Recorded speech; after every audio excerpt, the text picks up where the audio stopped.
तो जय श्री राम। एक बहुत ही प्यारा प्रसंग भगवान विभीषण को समझाते हुए कि विभीषण, जिसके पास इस प्रकार का अलौकिक रथ हो उसकी जीत अवश्यम भावी हो। इसके समान विजय का दूसरा उपाय नहीं है। सखा धर्म में असरत जाके जीतन कहना कताहूं रिपुता के। सखा धर्म में असरत जाके जीतन कहना कताहूं रिपुता के।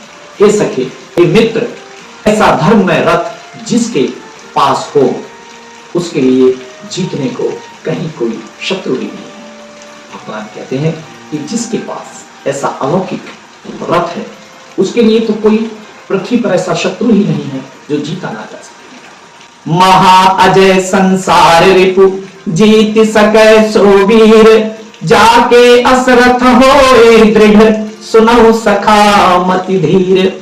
हे धीर बुद्धि वाले सखा, हे मेरे प्यारे मित्र विभीषण, सुनो, जिसके पास ऐसा दृढ़ रथ हो वो वीर संसार में जन्म मृत्यु रूपी महान दुर्जय शत्रु को भी जीत सकता है। रावण की तो बात ही क्या है। भगवान ने जिस रथ की बात कही वो कहते हैं कि शौर्य और धैर्य उस रथ के पहिए हैं, सत्य और शील सदाचार उसकी मजबूत ध्वजा और पताका है, बल विवेक दम इंद्रियों का वश में होना और परोपकार ये चार उसके घोड़े हैं जो क्षमा दया और समता रूपी डोरी से रथ में जोड़े हुए हैं।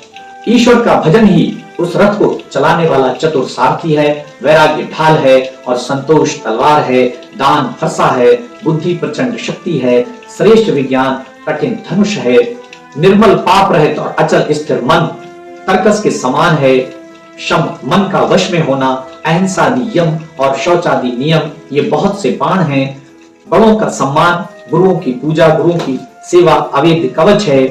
हे सखे, ऐसा धर्म में रथ जिसके पास हो उसके लिए जीतने को कहीं कोई शत्रु ही नहीं है। हे धीर बुद्धि वाले मेरे मित्र, सुनो, जिसके पास ऐसा दृढ़ रथ हो वो वीर संसार जन्म मृत्यु रूपी महान दुर्जय शत्रु को भी जीत सकता है। रावण की तो बात ही क्या है।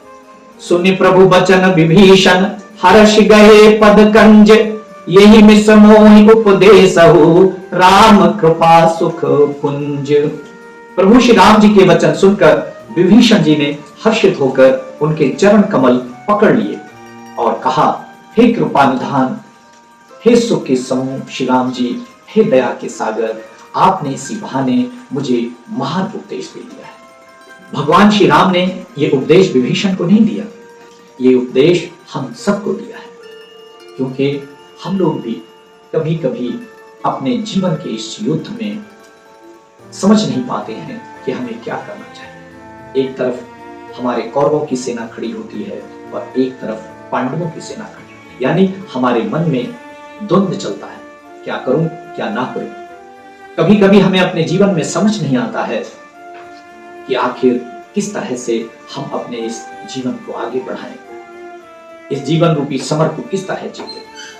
तो भगवान ने ये उपदेश देकर हम सबका मार्गदर्शन किया है कि आपके पास भी ये सारे गुण हो तो इस संसार में कोई भी ऐसा कार्य नहीं है जिसे आप ना कर सके। बस इन गुणों को अपने अंदर धारण करना होगा। जय श्री राम।